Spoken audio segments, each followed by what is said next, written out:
ফরিদপুরের নগরকান্দা উপজেলার ডাঙ্গি ইউনিয়নের বাসাগাড়ী গ্রামের গর্বিত সন্তান বীর মুক্তিযোদ্ধা আমির উদ্দিন ফকিরের রাষ্ট্রীয় মর্যাদায় দাফন সম্পন্ন হয়েছে।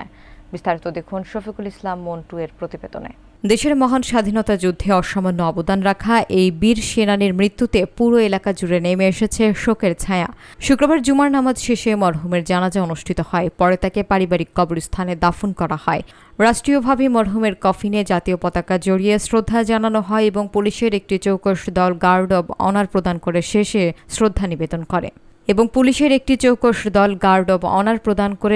শ্রদ্ধা নিবেদন করে।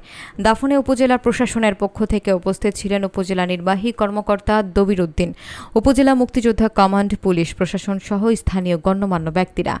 মরহুম আমির উদ্দিন ফকির একজন নির্ভীক যোদ্ধা হিসেবে 1971 সালের মহান মুক্তিযুদ্ধে অংশগ্রহণ করেন। তার মৃত্যুতে শুধু পরিবার নয়, গোটা গ্রাম সহ নগরকান্দা উপজেলায় শোকের ছায়া নেমে এসেছে।